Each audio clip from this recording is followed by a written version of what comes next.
Porque tá fechado.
boa noite quem está aí assistindo a nossa live de hoje, nosso encontro semanal, nosso Papo Gestor. Essa é uma transmissão que a gente faz para abordar.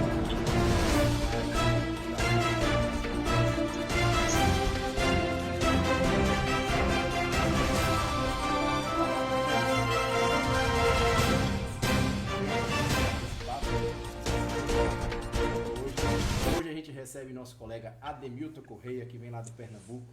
Meu querido Ademilton, boa noite, se apresente para quem está aí com a gente. Boa noite. Boa noite, Gel. Boa noite, Alice. Boa noite, ouvintes que estão nesse momento acompanhando a nossa live. Hoje a gente vai falar um pouco, vai conversar um pouco sobre negócios, criatividade e diversificação na área de negócio. Oi, Gel. Oi, Ademilton. Hoje é nosso terceiro dia, né, de Papo Gestor. No primeiro dia a gente conversou eu e Gel, no segundo com o nosso amigo Labanca, do Espírito Santo. E hoje estamos com o nosso grande colega e amigo Ademilton. Vamos falar um pouco dos negócios na área da educação, incluindo escola de idiomas e Unopar. Só para falar aqui novamente, eu acho que nosso jingle de abertura do nosso programa semanal, ele cortou um pouquinho. Então hoje a gente está aqui em mais um encontro, recebendo nossa amiga Ademilton. Na hora de Ademilton não cortou não, mas na hora que eu estava falando cortou. Ademilton que vem lá do Pernambuco, terra forte, terra hospitaleira, que recebe todo mundo de braços abertos. E que vem de Garanhuns também, né? Isso. Garanhuns, terra do forró, terra do frio. Fala um pouquinho de como é que tá aí Garanhuns, Ademilton, pra gente. Garanhuns está com a temperatura média de 20 graus. Às vezes isso varia um pouquinho, mas à noite a gente tem uma variação entre 17, 15, 16 graus, é a média que a gente está tendo durante a noite. Aqui onde eu moro em uma das colinas, na colina do Columinho, que é uma parte mais alta da cidade. Então, na minha casa sempre tem uma variação de 1 grau para a cidade baixa. Então, sempre é um pouquinho mais frio aqui, também porque venta muito nas áreas mais altas. E aí, esse ano não teve São João, né? Você já tinha convidado a gente para poder passar o São João aí com vocês. E um dos maiores São João, os eventos de São João que a gente tem aí no nosso Nordeste, tá em Garanhuns, terra do Natal também, né? Tem uma festa enorme de Natal, luz aí também nessa terra. Convide o povo. Sim, a gente estava muito animado, porque a gente ia ter o Festival Viva Dominguinhos, que é um festival em homenagem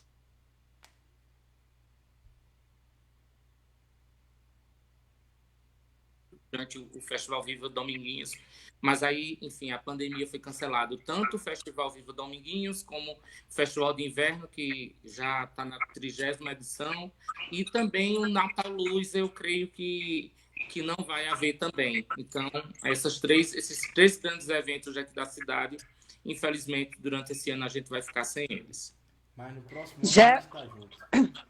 Gel, aproveitando para dizer que eu tive a felicidade de ir em Garanhuns, a convite dele, do amigo Ademilton, e de Júnior, que é o sócio de Ademilton, outro grande amigo, e também tive a felicidade de conhecer o espaço físico onde funcionam as empresas que eles possuem na área de educação, e a organização, o planejamento e tudo que é feito ali dentro daquela empresa com a equipe maravilhosa que eles têm.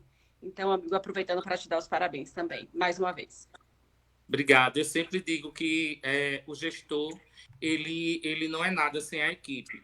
E eu tenho a honra de ter meu irmão Júnior do meu lado, que eu diria que eu sou a parte mais emocional, ele é a parte mais racional, porque emocional no sentido de que a questão mais criativa, mas a questão de pôr as coisas no lugar, de organizar tudo, é bem a cara dele. Então, assim, eu acho que a gente faz a dupla perfeita, porque um complementa o outro nesse processo de gestão. Eu diria que a gente se complementa, então eu não seria nada sem ele e vice-versa. Então, é uma parceria assim, constante que a gente tem, graças a Deus, há 13 anos já, enfim, e está dando certo.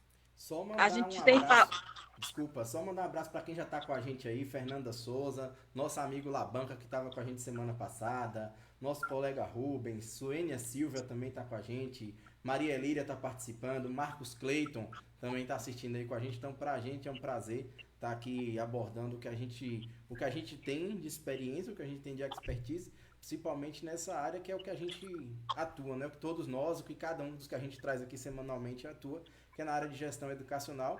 E o papo que a gente estava trazendo na semana que antecedeu, e aí a Demilton até fez uma colocação quando a gente estava alinhando, que era a questão da profissionalização na gestão educacional, que muitas das escolas, muitos dos grupos educacionais, dos núcleos educacionais, eles vêm da tradição familiar, de uma coisa de família.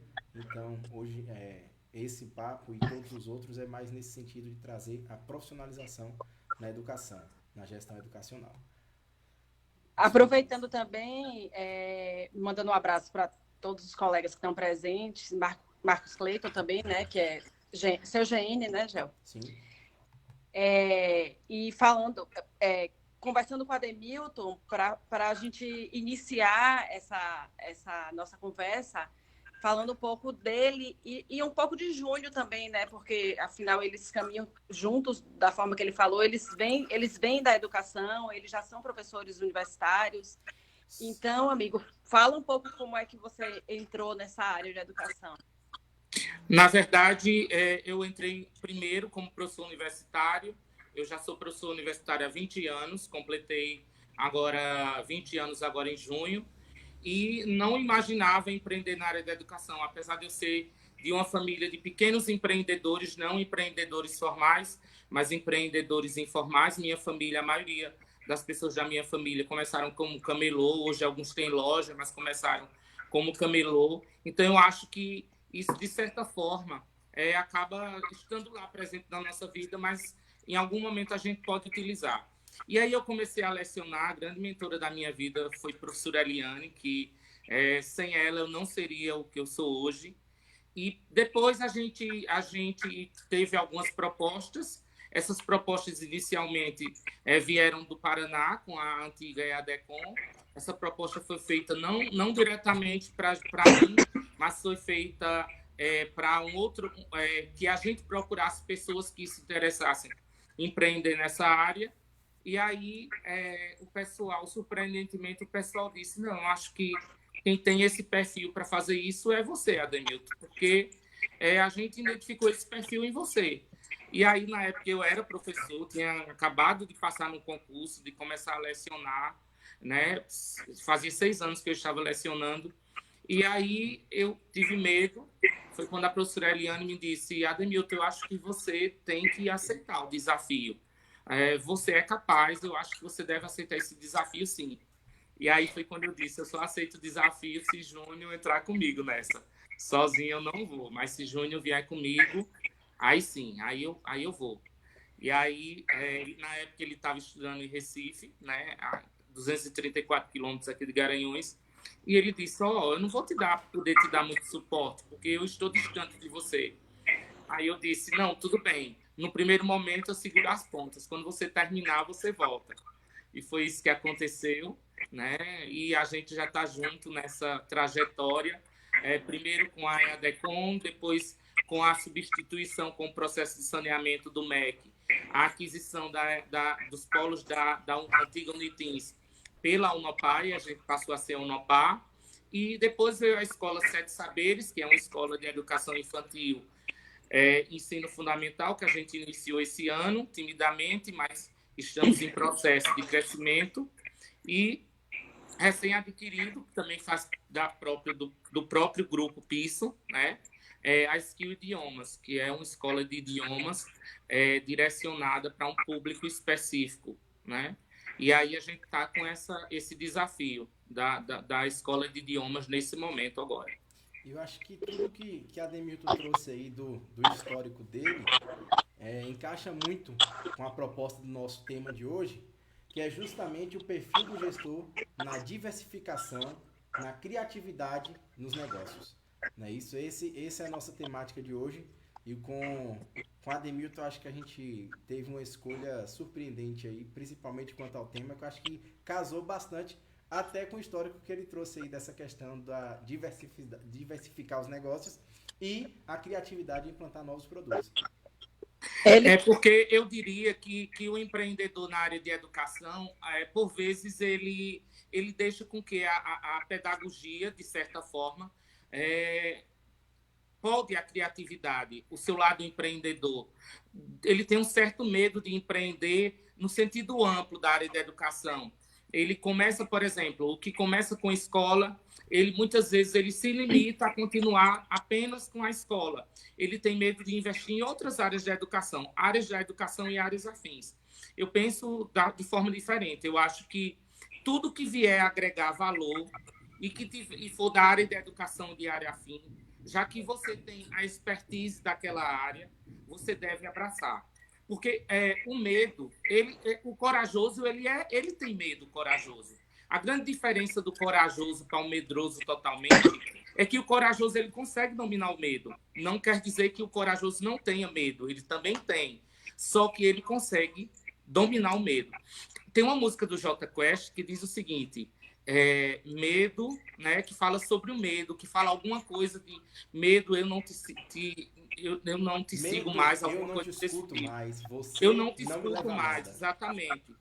Você não me leva a nada. Então, é exatamente isso. Eu acho que essa música, eu peguei a letra dessa música hoje e eu pensei na palestra de hoje para falar justamente sobre isso. Medo, eu não te escuto mais, você não me leva a nada. Então, essa seria a palavra de ordem do empreendedor. Mesmo que ele tenha medo, ele tem que arriscar. Claro que esse risco é um risco calculado. O empreendedor que tem um foco, antes de ele abrir um negócio, ele vai estudar aquele mercado que ele se propõe a atuar. Quando a gente foi colocar, por exemplo, a Escola Sete Saberes, a gente queria não ser mais uma escola em Garanhuns, mas a gente queria uma metodologia diferenciada, a gente queria atingir um público que não tinha acesso à escola privada, porque por questões de valores altos, por questões de material. Então, a gente pensou minuciosamente, a gente foi a diversas feiras de educação, Feira Internacional de Educação, para a gente entender os sistemas educacionais, para a gente entender como funcionava a educação, e a partir daí a gente construiu um projeto de viabilidade de negócio, um plano de negócio da escola, a gente fez a pesquisa de mercado, a gente entrou profundamente no que era que o nosso cliente queria. E a gente, estrategicamente, só para enfatizar, nós estamos no coração dos bairros da Vila Lacerdópolis, Antiga Brama, que é o José Maria Dourado, e ali nas imediações também do Tiago Postman. Então, a gente está entre esses 3 bairros. Então, nós mapeamos esses bairros como os nossos potenciais clientes. E foi lá que a gente aplicou essa pesquisa de mercado e fez todo um estudo.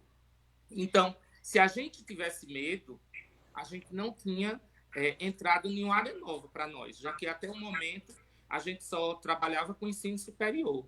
E agora mais um desafio com a Skill, que daqui a pouco eu vou falar sobre esse ramo de franquia, as diversas possibilidades que se tem de empreender, tanto na área da educação propriamente dita, como nas áreas afins, porque as pessoas, a gente precisa entender que a gente tem que pensar fora da caixa. Quando a gente fica num processo só, quando a gente fica apenas em uma atividade econômica na nossa área, a gente está meio que engessado, está meio dentro de uma caixa, e muitas vezes é interessante a gente sair dela para que a gente veja o mundo lá fora. Isso me lembrou um filme com Jim Carrey, que chama-se O Show de Truman, que ele fica dentro de uma cidade que é uma redoma. Então, ele não vê o mundo lá fora. Então, ele só conhece aquela cidade e aquelas pessoas. Então, é necessário a gente sair desse show de Truman, para ver o mundo lá fora, para que a gente amplie a nossa criatividade e diversifique os nossos negócios. Até porque, quando a gente faz isso, a gente está agregando valor econômico e social ao lugar onde a gente vive. E a história da oportunidade de vocês, né? Ela vem desde o início dos negócios, a partir do momento que vocês se colocaram à disposição para empreender, né? Como você bem falou, vocês começaram com Unitins, acho que era Unitins, né? Decon. Sim, é a Decon. Que muitos colegas nossos que hoje são o Nopá também vieram dessa outra instituição, e a partir depois daquele momento tão complicado que vocês passaram, poderia ser um ponto final para muitos de vocês. Tanto de pensar na educação à distância, na educação superior, quanto de empreender. Não, eu já tive essa decepção aqui nesse momento e para mim basta, mas vocês ousaram e aproveitaram uma nova oportunidade e deram continuidade ao negócio. Eu acho que essa questão das oportunidades, ela é justamente o resumo disso que a Ademir trouxe. Eu tenho uma visão, e eu acho que é Cortella que traz muito bem isso, ele traz o seguinte: quem mais tenta é quem mais erra, e quem mais erra é quem acerta, e quem acerta uma hora vence. A gente vai tentar, a gente vai errar o tempo todo, a gente vai aprender com os erros, vai ajustar os processos, vai melhorar os processos, né? A gente vai entrar naquele ciclo do PDCA, Plan, Do, Check, Action, né? Para poder a gente ver onde nós erramos, o que é que estava incorreto, o que é que a gente corrigiu, o que é que a gente melhorou. Claro, a gente vai trabalhar com todos os parâmetros, controle, pesquisa, análise do mercado, análise dos produtos, se tem viabilidade, se não tem, mas é justamente isso. Muita gente às vezes vira e fala que é fácil ser empresário no Brasil, só que todo mundo esquece dos percalços que existem para que isso possa acontecer. Todo mundo esquece do quanto a gente trabalha, do quanto às vezes a gente não dorme por causa das coisas da empresa e que os funcionários estão dormindo, e quantas vezes a gente passa a noite acordado trabalhando e os outros não têm essa preocupação. Então isso tudo faz parte do que a Ademilton trouxe, que é justamente do coragem do empreender, a coragem do fazer, né? Exatamente. Eu diria que o empreendedor, se você quer desafios e se você quer uma vida bastante movimentada, você vai ser empreendedor. Se você quer uma vida mais tranquila, com salário certinho todo mês, você vai se dedicar a passar num concurso e ser um funcionário de empresa pública ou privada, né? Se bem que hoje as empresas querem pessoas com características empreendedoras, mesmo como funcionários. Enfim, isso é uma questão bem interessante, porque muita gente pensa que a vida do empreendedor é fácil, que ele consegue as coisas com bastante facilidade, e isso não é bem verdade. A gente rala muito, a gente mata um leão todos os dias, e agora, durante a pandemia, aumentou a quantidade de leões. Eu acho que agora a gente está matando 3 leões por dia. Estamos trabalhando, às vezes, como bombeiro, né? O que não é o correto, mas estamos trabalhando, às vezes, como bombeiro. E aí, mais uma vez, chega a pandemia, né, para vocês e para todo mundo, mas dentro desse cenário todo, que as pessoas estão muito mais pensando que os negócios eles vão ser fechados, vão ser extintos, do que na abertura de novos negócios, e vocês vêm surpreendendo mais uma vez e firmando com a Skill em outra cidade, outras cidades que não só em Garanhuns, e fortalecendo aquela ideia da coragem e da oportunidade. É porque parte do princípio que toda crise, por si, ela traz determinadas oportunidades. Claro que tem os pontos negativos de qualquer crise, mas toda crise ela traz no seu bojo algumas oportunidades. E aí, durante essa crise, não só as escolas de idioma, como a maioria das franquias, elas estão com propostas bem interessantes para quem quer diversificar no negócio, seja em qualquer área de franquia, na área em que a pessoa atua. E como a gente tem uma visão de que os negócios de educação e de áreas afins, eles não são concorrentes, eles são complementares, ou seja, o ensino profissionalizante ele não é concorrente do ensino superior, o ensino técnico ele não é concorrente do ensino superior, a educação básica não é, e a educação infantil não é concorrente do ensino superior, cursos de idiomas não são concorrentes do ensino superior, escolas de cursos livres, cursos de extensão, cursos de aperfeiçoamento. Cursinho para vestibular. Exatamente, cursinho pré-vestibular. Então, tudo isso pré-ENEM, né, que agora a gente está utilizando mais essa linguagem, pré-ENEM. Então, tudo isso são complementares. Então, se isso são complementares, por que é que eu não vou ousar em arriscar nessa área? Claro, relembrando o que eu disse anteriormente, você tem que fazer isso de uma forma consciente, de uma forma dentro de um plano de negócios. Não é só exatamente, pensar você tem que fazer uma boa pesquisa de mercado, você tem que elaborar um bom plano de negócio, um bom plano de marketing, para que a partir de uma certa segurança, você comece a empreender. Claro também que você não pode engessar esse plano de negócio, esse estudo não pode ser ad perpétuo. Por quê? Porque o mundo ele gira numa velocidade muito grande. Então, você precisa também ser criativo e veloz ao mesmo tempo, se adaptar às mudanças. Se a gente não fizer isso de uma forma assim, de uma forma mais ágil, a gente pode perder grandes oportunidades. E as oportunidades é um cavalo branco que está passando. Se você não montar nele, você pode perder a oportunidade. Inclusive, também dentro desse planejamento que vocês fazem sempre anterior à abertura de um novo negócio, foi assim que vocês escolheram e firmaram a parceria com o sistema de educação básica, né, que é a Dom Bosco, sendo que vocês tinham diversas outras oportunidades, vocês escolheram aquele sistema, aquele grupo para trabalhar com vocês, porque estava dentro do perfil. Então, foi tudo muito bem planejado, falando da escola, né? Exatamente, Alice. Você tocou no ponto bastante importante, porque a gente, como eu disse, a gente foi para feiras de educação, a gente participou de feiras, a gente teve acesso à maioria dos sistemas educacionais brasileiros que são oferecidos hoje, só que aí a gente não encontrava um sistema que se adequasse à filosofia da escola. Só para falar um pouco rapidamente da filosofia da escola, a escola é 7 saberes, 7 não em extenso, 7, o 7 do numeral 7, né? É bem cabalístico isso, não é apenas cabalístico ou por ser bíblico, mas foi baseado nos 7 saberes para a educação do futuro do Edgar Morin. Quando eu fui a uma missão educacional na Europa, e a gente foi a algumas missões educacionais na França, na Itália, na Inglaterra, na Escócia, nós estudamos o sistema educacional, desde o jardim da infância até a universidade, na Irlanda, enfim, em vários países da Europa.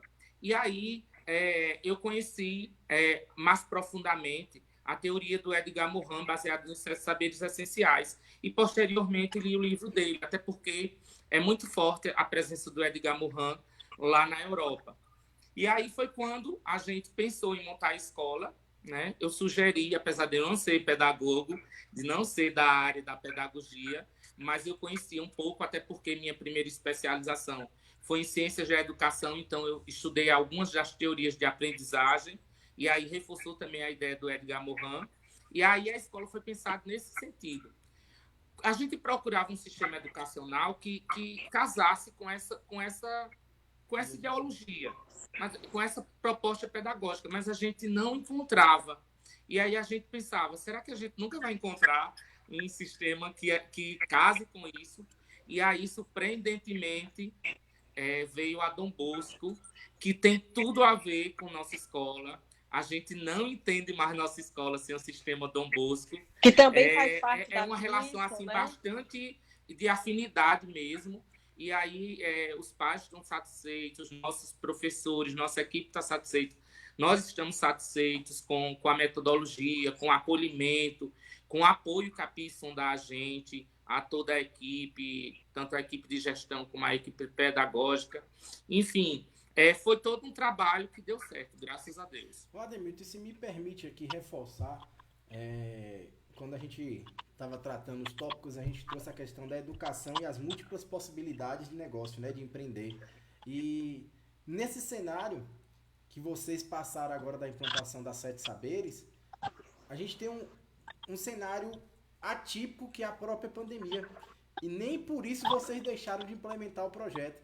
Nem por isso vocês deixaram de executar. Inclusive, vocês tiveram algumas sanções do governo do estado quanto à questão de mensalidade, a questão da escola em si, né? Como é que foi para você, aliás, como é que está sendo para você conseguir transpor esse cenário num processo de implantação da escola e, ao mesmo tempo... No primeiro ano, né? No primeiro ano, exato. No primeiro ano de implantação, eu lembro que a gente, o ano passado, conversou sobre isso, né? A gente já tinha trocado algumas ideias também sobre isso.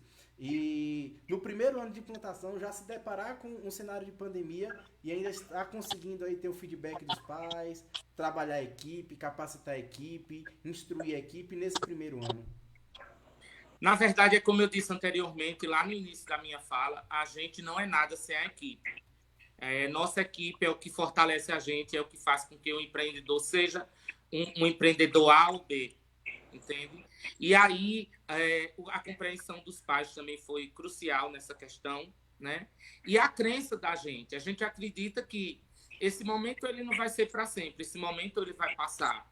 Eu acho assim que quem passou pelos embates que nós tivemos lá no passado, com a implantação da EADECOM, onde a gente ficou 2 anos e meio sem poder operacionalizar, sem poder realizar vestibular, por uma questão não apenas técnica, mas também por questões políticas de diversos níveis, eu acho que a gente criou uma proteção e a gente criou uma força também, né?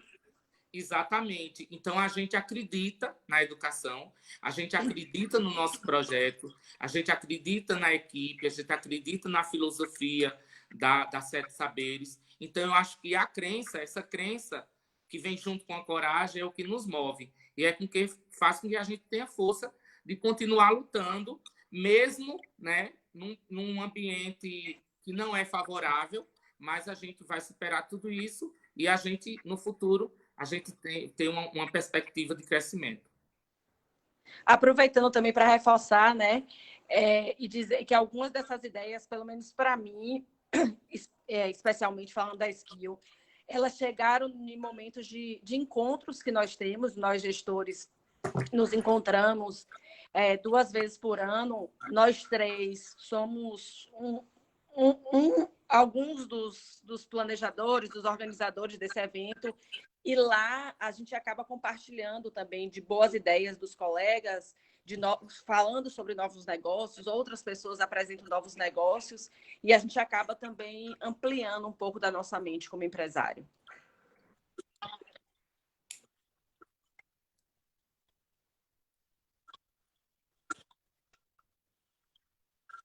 Verdade.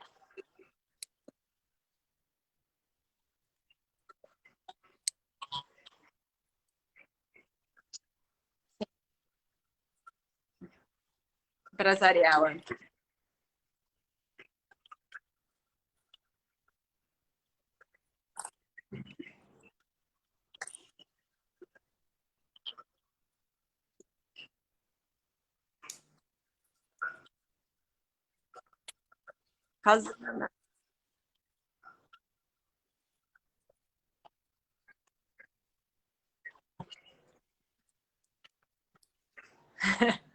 É verdade.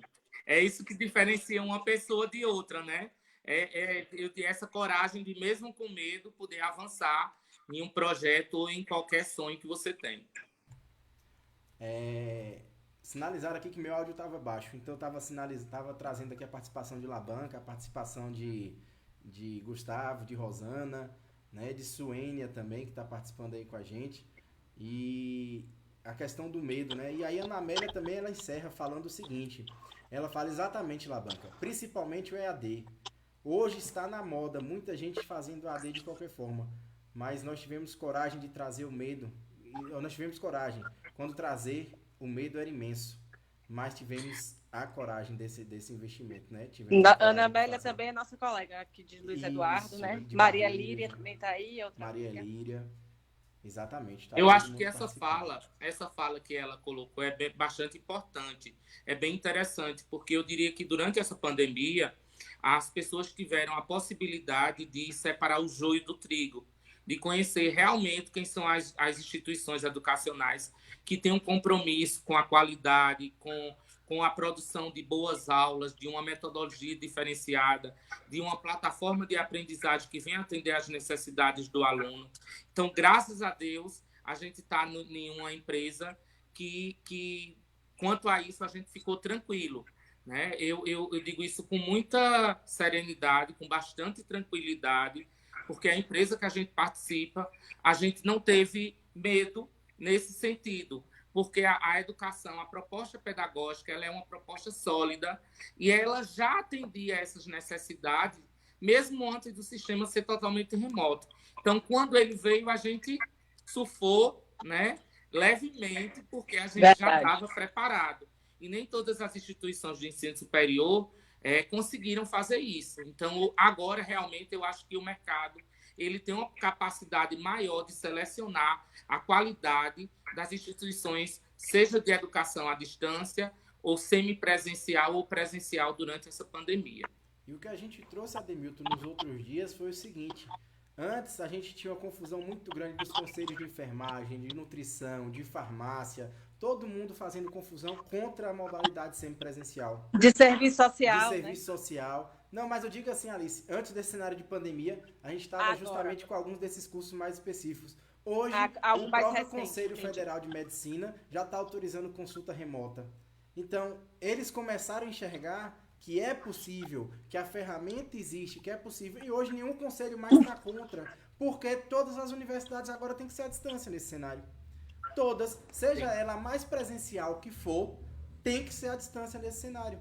E aí, como é que fica? Vão aceitar o à distância ou não vão? Vão aceitar o semipresencial ou não vão? E quem sabe fazer com qualidade, quem faz há 15, 16 anos, não tem medo de errar. A gente aprende algumas vezes dentro dos processos, mas a gente acerta os nossos processos e a gente está com todo o processo regulamentado. Tanto que quando a gente virou prova, a gente já estava com as provas online funcionando, a gente já estava com a autorização do MEC para isso. Quando a gente implantou, quando a gente passou pela transição agora do período de pandemia, nós já estávamos com todos os laboratórios virtuais autorizados para serem utilizados, então a gente já estava com a nossa plataforma pronta. O cenário, ele foi, a transição ela foi confortável, como você mesmo falou, e a gente conseguiu se adequar às necessidades do momento, né? Ao que o momento nos pediu. Só voltando um pouco para a proposta da nossa temática, o tópico de o espaço educativo e os negócios complementares, é que há um grande medo dos empreendedores. Muitas vezes ele tem um espaço educativo enorme, ele tem um espaço educativo ocioso, e aí subutilizado, porque ele utiliza apenas com um tipo de negócio educacional. Aquele espaço está sendo pago, aquele espaço tem um custo fixo, e aí está sendo subutilizado. Então, simplesmente por uma questão de medo ou por uma questão de desconhecimento. Eu digo para você que o conhecimento é algo que a gente constrói, e o conhecimento ele se constrói através de busca e informação. Não existem pessoas que nasceram prontas. Não existem pessoas, a não ser que seja uma pessoa extremamente especial, que nasceu iluminado, o que é muito raro. Tirando essa peculiaridade, a maioria das pessoas conseguem as coisas com muito suor, né? Busca e curiosidade. Eu diria que a curiosidade, nessa busca, a curiosidade, a inquietude é essencial nesse processo. Então, muitas vezes a pessoa tem um espaço educativo enorme, disponível, que era o nosso caso. A gente utilizava o nosso espaço educativo apenas no ensino superior à noite. E durante todo o dia, a gente tinha um espaço lá disponível. Independente se ele fosse utilizado ou não, os custos eles são os mesmos. Então, por que não utilizar esse espaço? Por que não dominar esse medo, mas de uma forma mais encorajada, de uma forma mais planejada, estudando o mercado, estudando as possibilidades? Claro que eu não estou dizendo para ninguém ir às cegas, pensar em um negócio e implementar o negócio. Não. Você pode ter até uma ideia, mas vai lá, estuda o mercado, estuda as possibilidades. Se não puder ser agora, porque agora está um tempo meio diferenciado por conta dessa pandemia, e comece a estudar para o futuro, né? Porque o empreendedor ele pensa a curto, a médio e a longo prazo. A diferença de um gestor qualquer, do empreendedor, é que ele está sempre pensando nas 3 possibilidades: no hoje, no amanhã e no depois de amanhã. Então, esses negócios podem sim ser complementares, esses negócios podem agregar valor ao teu negócio. Imagina que você tem uma faculdade, e aí você começa a trabalhar cursos de extensão, cursos técnicos, cursos profissionalizantes. Você pode ter um potencial cliente, que pode ser o teu próprio aluno, como parentes de alunos, familiares de alunos, né, amigos de alunos. Enfim, começa a ampliar a tua mente para uma visão mais multidirecionada. Não uma visão muito linear, mas uma visão que permita você pensar em múltiplas possibilidades de negócios. Aí a gente acaba virando, né? É o que eu sempre falo lá, em especial na nossa empresa, porque se chama Centro de Estudos, a gente acaba virando de verdade um centro de estudos. Então, uma pessoa que quer estudar, seja o que for, seja uma outra língua, ou quer botar o filho numa escola diferente, ou fazer uma faculdade, ou fazer um curso técnico, profissionalizante, já pensa naquela empresa, porque sabe que ali tem uma gama de possibilidades voltada para a educação, né? Quando a gente. É mais ou menos a ideia do shopping, né? A ideia do shopping. Quando você Isso. vai no shopping, você sabe que lá você vai encontrar tudo. Você vai encontrar alimentação, você vai encontrar serviço, você vai encontrar lojas das diversas naturezas. Então, quando você cria essas possibilidades, você vai estar agregando valor ao seu negócio e as pessoas vai ter uma credibilidade maior. E as pessoas vão pensar, se eu posso fazer um curso profissionalizante na universidade onde eu já estudei, ou que eu sou aluno, por que é que eu vou fazer em outro lugar? É aquela ideia do tudo no só lugar. Eu vou fazer lá, que eu já conheço, que eu já sei qual é a qualidade que tem. Já confio, já né? conheço os gestores, já conheço a equipe pedagógica, já conheço os acessos. Então, isso é muito mais fácil do que você arriscar ir para uma instituição que você ainda não conhece. Então, E que isso tem um muito produto mais isolado, que disponibiliza um serviço isolado, né? Somente aquilo.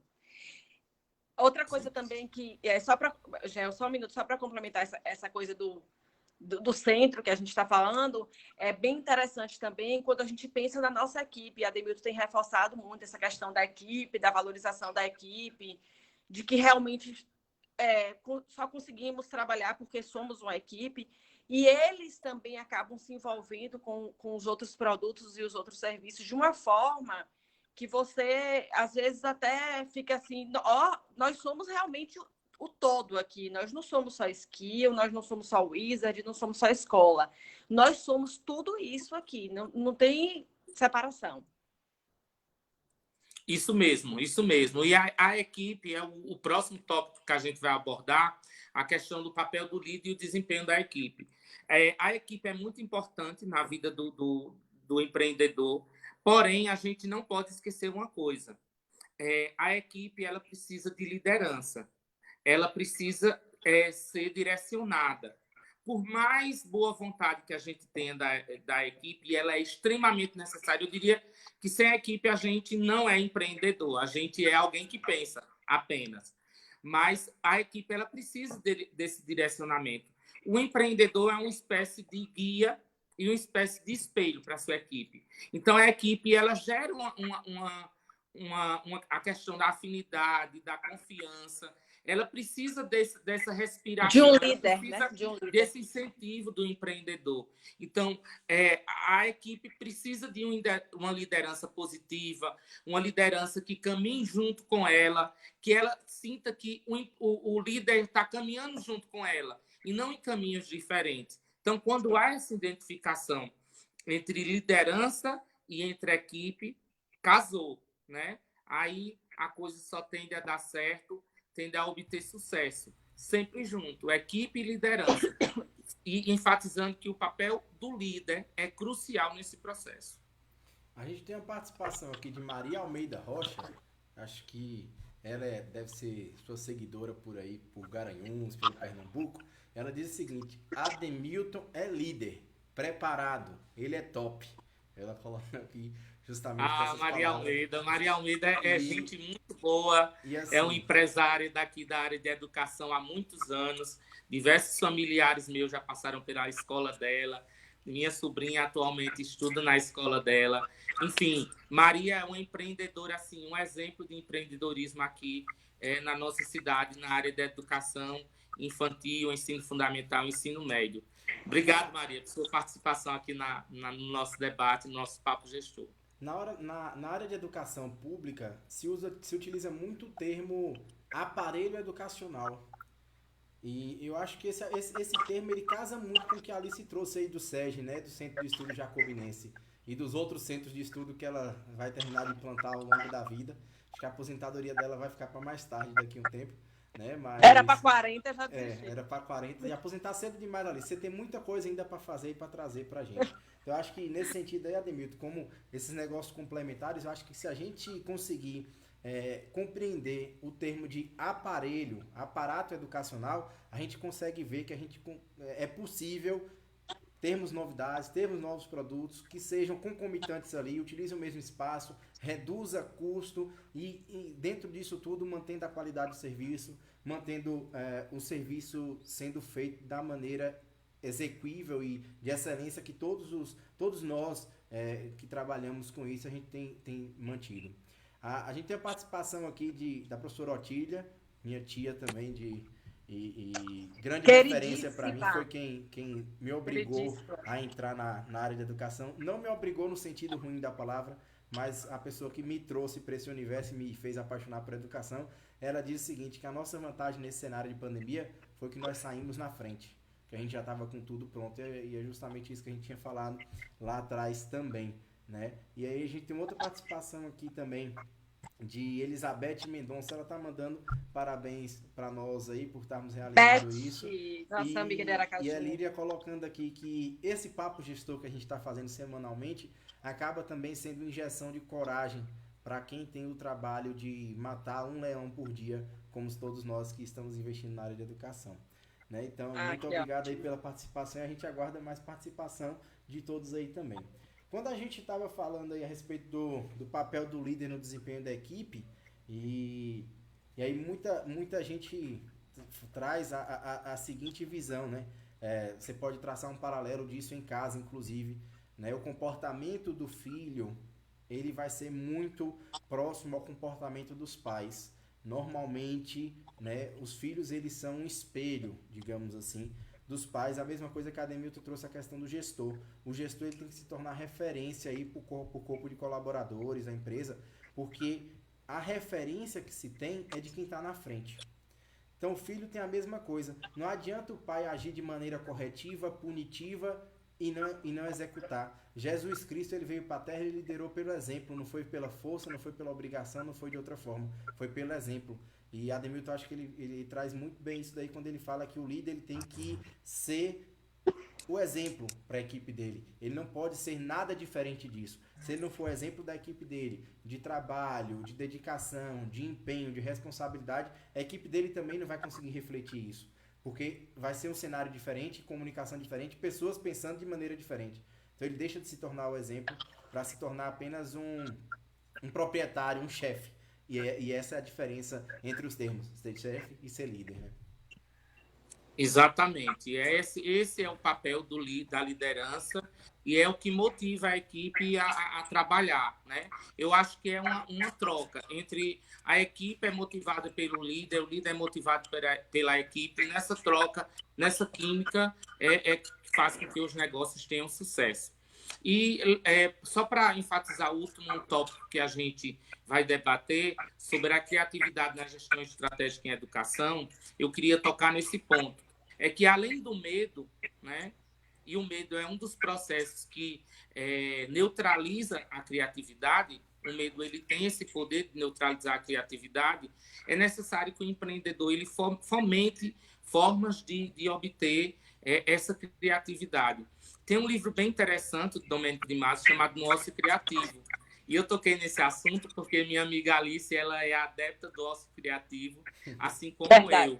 Então, quando eu faço uma viagem para um lugar diferente, e algumas vezes eu preciso fazer isso, porque é como se eu buscasse a oxigenação para sair fora da minha caixa, e mesmo sendo uma viagem que, teoricamente, pode não me levar a nada do ponto de vista empreendedor, eu sempre aprendo, sempre trago coisas novas. Minha equipe diz o seguinte, tem uma amiga e funcionária nossa, Rita de Cássia, ela diz o seguinte, quando você viaja, quando você volta, você parece um turbilhão de ideias, porque quando você volta, você vem com um monte de ideia e aí a gente fica mais ainda, né? Com a quantidade de ideias que você traz para que a gente pense alguma coisa. Mas, na verdade, esse ócio criativo ele tem justamente essa função. Por que eu estou tocando nesse assunto?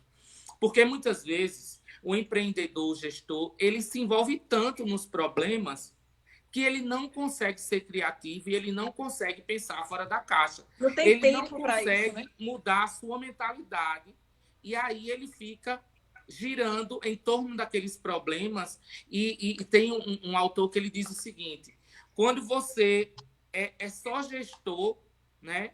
Você não consegue, quando você está sendo bombeiro, você não consegue ser criativo. E aí, quando você dá esses times, né? Esses stand-bys, que necessariamente não precisa ser para fazer uma viagem, vou tirar um tempo para pensar estrategicamente, você acaba encontrando soluções para problemas que você estava lá mergulhado neles e não encontrava uma solução, a melhor solução. Ou muitas vezes você passa a ter ideias que você não tinha quando estava dentro daquele cenário. Então, o ócio criativo, o processo de criatividade é muito importante para o empreendedor. Ele, além o domínio do medo e a criatividade e a curiosidade são 3 coisas essenciais para que você desempenhe bem sua função enquanto empreendedor, que você motive sua equipe, que você seja a mola propulsora para levar sua equipe junto com você rumo ao sucesso do seu negócio. E isso para a gente que trabalha com gente, né? Nós trabalhamos com serviço e com gente, é bem interessante. E eu tenho essa visão, como empresária, do momento que eu saí do operacional, que eu saí do atendimento de secretaria, do atendimento de balcão mesmo, não que eu não esteja dando importância àquele setor. Aliás, é ali que as coisas pulsam, né? É ali que tudo começa. Mas a partir do momento que você meio que se isola, e eu estou falando de mim porque faço muito isso, você começa a pensar na gestão como um todo. Você falou de sair da caixa, você falou de oxigenar, eu também penso, eu sempre me vejo em cima de um muro e enxergando, não hierarquicamente, mas eu enxergando de cima como é que as coisas estão funcionando e caminhando. E aí nós conseguimos movimentar essa equipe, né, encaixar esse quebra-cabeça com mais facilidade quando a gente se retira um pouco desse movimento. Quando a Demilton traz essa questão de oxigenar, eu acho que é justamente porque esse pensamento que ele traz aí do corpo de ser bombeiro, se a gente se envolver muito com o operacional, com o dia a dia, a gente acaba realmente virando corpo de bombeiro, porque a gente quer as coisas da maneira perfeita e acontecendo da maneira 100%. E aí, quando nós nos envolvemos muito com isso, a gente esquece um pouco desse perfil de gestão, dessa questão de criatividade. Eu até fiz uma outra live agora nesse cenário de pandemia sobre empreender em tempo de Covid. Mas não era empreender quanto empresa, era empreender para a vida, empreender quanto pessoa. E aí eu fiz uma pergunta, o que é que você fez para você nesse tempo de Covid? O que é que você fez para você nesses 4, 5 meses parado em tempo de pandemia? Você que não fazia um exercício, você começou a fazer um exercício para você? Não. Você que não comia em casa e está dentro de casa, você começou a preparar a comida para você? Não. Você que nunca assistiu uma série, uma temporada de uma série, um filme, você assistiu, se dedicou um tempo para isso? Não. Você tentou aprender algum instrumento musical? Não. Então o que é que você fez para você nesse tempo de pandemia? Você empreendeu para a sua vida? A mesma coisa é a visão que a gente tem para a empresa. O que é que a gente tem que estar oxigenando diariamente novas possibilidades, enxergando novas formas do fazer. Por exemplo, muitas vezes, e aí vocês devem concordar comigo, não sei, mas muitas vezes eu fico incomodado da maneira que as aulas estão acontecendo, e aí em cima disso, dessas observações, a gente faz as correções e melhora o que a gente estava fazendo. Então, essa melhoria também faz parte desse processo de oxigenação. Quando a Demil traz essa questão de viagem, eu sempre brinco aqui com o pessoal, eu falo, gente, tem hora que me dá vontade de entrar no avião, chegar no aeroporto de São Paulo, ficar sentado lá 10 horas no aeroporto, vendo gente passando, gente diferente, outros hábitos, outras culturas, outras línguas, aprendendo com aquilo tudo e voltar, só para ir lá e voltar. Aí o povo vira pra mim e fala, Deus me livre sair daqui para ficar 10 horas dentro do aeroporto. Eu falo, vocês não têm noção da quantidade de informação que a gente absorve, da quantidade de conhecimento que você consegue absorver disso. Porque cada lugar que você vai, da maneira que você olha, você consegue absorver. É isso que a Demilton traz desse cenário de criatividade. Se você faz as coisas e você começa a observar de maneira estratégica, você vai conseguir ter muita criatividade em todo o cenário que você atua. Na minha visão. Verdade, Gel. Um ponto que você falou aí, eu achei bastante interessante. É que quando eu vou fazer uma viagem, eu procuro não fazer o que todo mundo faz. O que é que as pessoas fazem geralmente? Primeiro, as pessoas vão pensar no glamour do lugar onde eles vão, na beleza do lugar onde eles vão, né? Extremamente só na beleza. E aí eles ficam, geralmente, numa linha linear. onde eles vão só para a Europa, só para os Estados Unidos. E aí tem lugares bem mais interessantes do ponto de vista de desafio, de aventura, de troca de cultura, de aprendizagem humana, de aprendizagem cultural, de aprendizagem empreendedora mesmo também. E aí as pessoas, muitas vezes, elas pensam como todo mundo está seguindo aquele caminho, todo mundo está indo para Paris, então eu vou para Paris. Todo mundo está indo para Londres, então eu vou para Londres. Eu não sou muito dessa. Na verdade, eu vim para ser diferente. Então, se eu vim para ser diferente, por que eu vou fazer o que todo mundo faz o tempo todo? Então, não, eu quero conhecer lugares que as pessoas não costumam ir. Eu quero ir para a Tailândia, eu quero ir para a Turquia. Ah, mas você vai... lá você pode não gostar da alimentação, você pode não gostar da cultura. Exatamente por isso, eu quero me desafiar, eu quero entender, eu quero saber se aquele lugar é o que mostra a televisão ou é além daquilo. Quando eu fui para Cuba a primeira vez, as pessoas me diziam: por que você vai a Cuba? Não vá. Lá tem muita pobreza. Lá não é dessa forma. Não é. As pessoas assistem documentários e aí elas assistem o documentário e elas formam um juízo de valor sobre aquele lugar quando elas nunca foram. Elas não sabem como é o povo cubano. Elas não sabem como é tudo que acontece lá. Claro, tem suas limitações, tem tudo, tem algumas coisas que realmente é diferente, né? Eu aprendi com a professora Eliane que não existe cultura inferior ou superior, existem culturas diferentes das nossas. Então, a gente não pode tratar uma cultura como superior ou inferior, mas sim culturas diferentes. E a gente aprende com essa diversidade. Eu lembro também que quando eu ia para a Colômbia a primeira vez, as pessoas têm aquela visão ainda de Colômbia, de tráfico, de Pablo Escobar, e aí diziam: você vai para a Colômbia? Eu dizia: eu quero conhecer a Colômbia. E aí as pessoas diziam: por que você não vai para Paris? Por que você não vai para Londres? Por que você não vai para tal lugar? Eu digo: não, porque eu quero conhecer esses lugares, é o que para onde todo mundo vai, e geralmente tem as mesmas coisas, as pessoas fazem as mesmas coisas, vai para a mesma torre. Eu quero viver uma experiência diferente. E aí a palavra certa que eu estava buscando: experiência. A experiência, ela agrega valor à nossa vida como seres humanos, como pessoas e como profissionais. Então, é isso que a gente deve buscar, viver experiências. E se eu tivesse medo, se eu ouvisse as pessoas dizendo: não vá para a Colômbia porque lá você pode ter um alto índice de criminalidade, ou de drogas, ou de qualquer... Eu não teria ido. E me surpreendi. Me surpreendi com tudo que eu vi e com tudo que eu aprendi. Fiz amizades boas, aprendi sobre a cultura, aprendi sobre o povo, mudei a minha visão, meu mindset que eu tinha uma visão das pessoas, eu mudei totalmente essa visão. Enfim, é esse desafio, é essa possibilidade de você entender um mundo novo e, a partir desse entendimento desse mundo novo, você poder criar um novo mundo, com uma nova visão, com a criatividade necessária para incrementar na sua vida pessoal e na sua vida profissional. Verdade. Eu acho que isso que você falou aí, Ademilton, no final, conhecer um mundo novo para fazer um novo mundo. Eu acho que essa consegue resumir principalmente o cenário que a gente está passando agora de pandemia. Esse cenário de coronavírus. Todos nós precisamos, né, durante esse período, conhecer esse novo mundo para fazermos um mundo novo, ou conhecer um mundo novo para fazer um novo mundo. De qualquer forma, a gente precisa aprender com o que nós vivemos para a gente fazer diferente de agora em diante.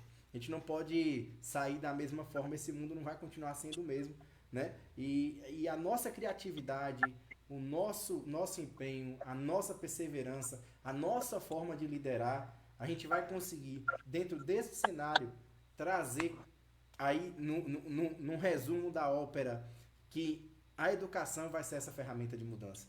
É capacitar as pessoas, é transformar as pessoas para que essas pessoas consigam transformar o mundo. É fazer essa educação de qualidade, de responsabilidade, né? Agregando valor, trazendo novas possibilidades, trazendo novos negócios, a gente conseguindo trabalhar com negócios complementares, mas, como a gente falou, utilizando os espaços que nós temos. E dentro dos espaços que nós temos são espaços educacionais, são aparelhos educacionais. E esses aparelhos serão ferramentas de mudança desse mundo. né? Precisamos nos empenharmos na busca dessa criatividade, na busca desse papel de liderança, na busca desse perfil empreendedor, para que a gente consiga, de fato, colher esses frutos. Exatamente. Eu acho que você tocou no ponto-chave. Eu acho que eu sou exemplo disso, Gel. Eu sou de uma cidade bem pequenininha do interior de Pernambuco, apesar de morar aqui em Garanhuns há 25 anos, mas eu sou de uma cidade pequenininha, 16 mil habitantes, chamada Correntes, Pernambuco.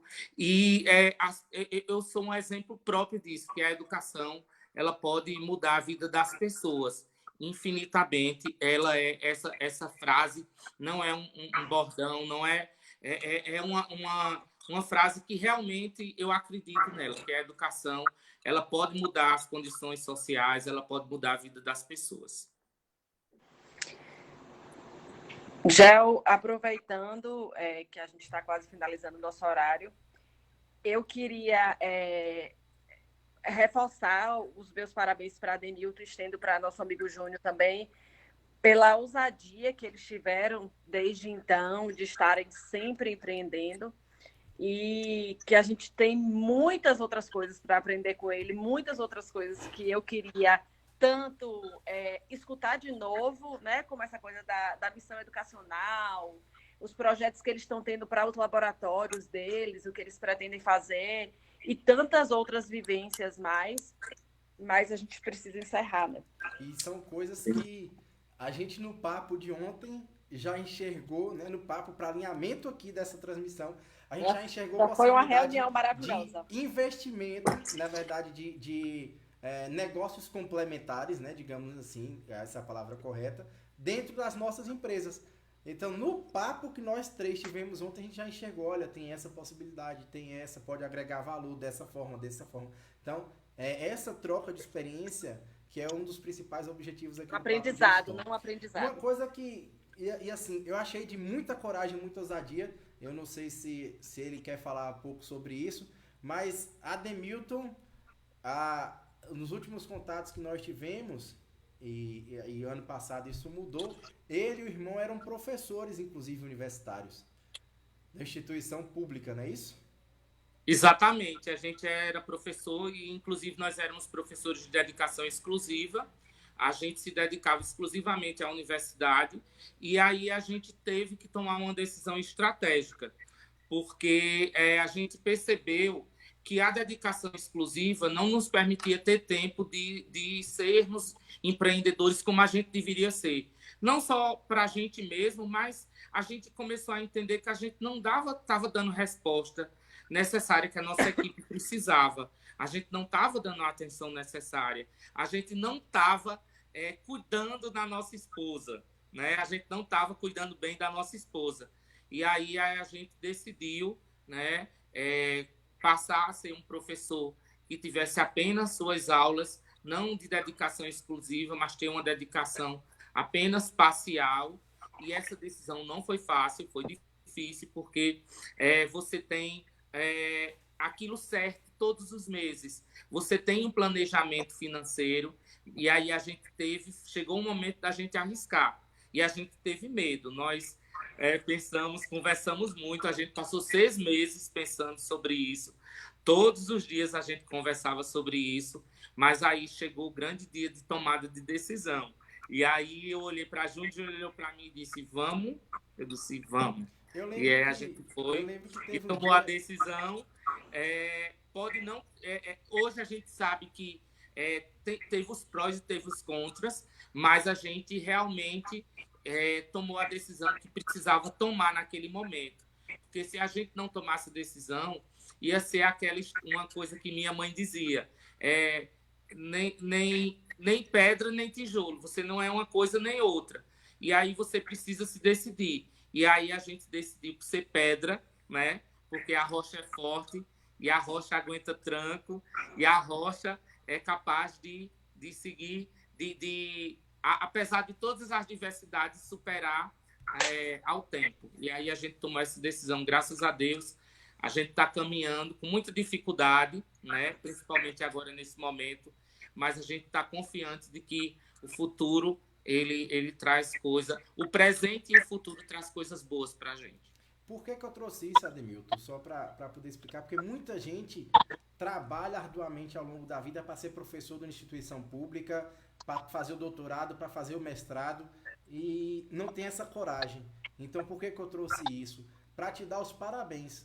Não só pela coragem do ter feito isso, né? Mas é pela coragem de falar, eu acredito num projeto, eu quero que o meu projeto dê certo, e eu vou investir no meu projeto. E quando eu falo investir, não é investir só financeiramente, é investir tempo, é investir empenho, é investir reputação, porque quer queira, quer não, seu nome está à frente da empresa, então as pessoas confiam na empresa porque você existe dentro dela, não confiam porque outra pessoa existe. Eles vão para a escola que a Ademilton está, eles vão para a escola que Júnior está, eles vão para a universidade porque a Ademilton está à frente da universidade, e a Ademilton já tinha um nome antes dessa universidade chegar, e esse nome que vem sendo construído, que é a sua reputação, que é o seu trabalho. Então, assim, parabéns a vocês por isso, pela coragem do empreender, pela coragem do fazer. A gente sabe que os desafios são diários, como a Elíria trouxe pra gente, é um leão por dia, né? Para quem é gestor, para quem investe, qualquer empresário seja, de qualquer segmento que seja, mas é um leão por dia, de fato, empresariar no Brasil, de fato, ser gestor, de fato, ser empreendedor no Brasil, comercialmente falando, é matar um leão por dia. São diversas adversidades, mas são as adversidades que nós escolhemos passar por elas. E que, como você mesmo trouxe no final, escolhemos ser pedra, porque a pedra ela sustenta, a pedra ela dá sustentação, ela não quebra, ela não desvia, ela não rompe, ela é rocha, ela é firme. Então, assim, meus parabéns para vocês nesse sentido aí, né? E eu acho que o papo de hoje é isso. Eu acho que a gente conseguiu contextualizar, trazer muito essa questão do papel do gestor, a diversificação e a criatividade, né, nos negócios, nos espaços educacionais principalmente, e contar com a Ademilton falando sobre isso pra gente é sempre uma honra. Eu tô meio chateado com isso até hoje, de Alice ter ido pra ir e eu não ter ido, entendeu? Eu já me retei com ela diversas vezes por causa disso, já briguei com ela por isso, porque não me levaram, né? Aí a culpa foi minha, né? Não, a culpa foi dele também, né? Mas assim, oportunidades existirão, vai ser sempre um prazer poder quando estar por tudo aí passar, também, nós vamos. né? Na fase 2, Alice, na fase 2 a gente traz ele. Tem Aquela diversas fase que a gente pessoas tá aqui. fazendo projeto agora. Ó, Maria Erília tá mandando parabéns aqui pra gente. Ana Amélia, parabéns. Foi ótimo ouvi-los. Agregou conteúdo para nós. Sucesso para vocês. Professora Otília tá dizendo parabéns para vocês, queridos gestores. Saudades dos nossos encontros, né? Professora Otília que já tá na nossa lista, né, Alice? Pra gente poder convidar, para poder participar do papo aqui com a gente. Ela tem muito para ensinar. Já tá na nossa lista também. Então, meus queridos, agradecer a todo mundo que assistiu, agradecer a Ademilton que pôde estar com a gente, agradecer a Alice mais uma vez aí também por estar conosco. Muito obrigado a vocês e a palavra de vocês para a gente poder encerrar o público. Ademilton, deixa eu só falar um pouquinho. Eu queria te agradecer mais uma vez por você sempre compartilhar seus conhecimentos. Eu acho que essa é uma das suas grandes características. Você faz questão do tempo todo estar compartilhando tudo que chega até você, porque você é um estudioso, né? Você gosta de estudar e de buscar. Então, eu, como sua amiga, Gel, a gente agradece por esse compartilhamento que chega até pessoas que você nem tem essa relação de amizade, chega para um grupo, tudo que você conhece. E aproveitando para reforçar que a semana que vem nós vamos estar também com a nossa grande amiga Raquel, lá de Juiz de Fora, e que tantos outros colegas, nós vamos fazer o convite para que todo mundo também possa aqui um pouco compartilhar seu conhecimento. Obrigada, amigo, e obrigada, Gel. Meu companheiro. Gostaria de finalizar agradecendo o convite do Jefferson, da Alice, para participar desse quadro, o Papo Gestor. Dizer que estou sempre à disposição para colaborar com vocês, com meus amigos, os outros gestores das outras instituições de ensino, e dizer que não tenham medo de ousar, sejam curiosos, não tenham medo de ousar e acredite naquilo que você se propõe a fazer. Porque se você não acreditar, dificilmente as pessoas vão acreditar também. Então, é isso, a mensagem final que eu deixo para vocês é essa. e gostaria de agradecer a todo mundo que acompanhou, a todo mundo que estava conosco na participação, através das perguntas, e dizer que eu estou sempre à disposição de vocês. Obrigada, meninos. Boa noite. Muito obrigado, Ademilton. Semana que vem a gente está com Raquel, lá de Minas, participando. Nosso Papo Gestor, um programa semanal que Alice e eu, nas conversas em off, a gente brincando, a gente resolveu idealizar isso, levar a sério. Então, nosso Papo Gestor é para a gente trazer essa questão sobre a gestão no segmento educacional e seus diversos âmbitos, suas diversas nuances. Obrigado a vocês que puderam estar conosco na noite de hoje e tenham uma excelente noite. Até mais, gente. Boa noite.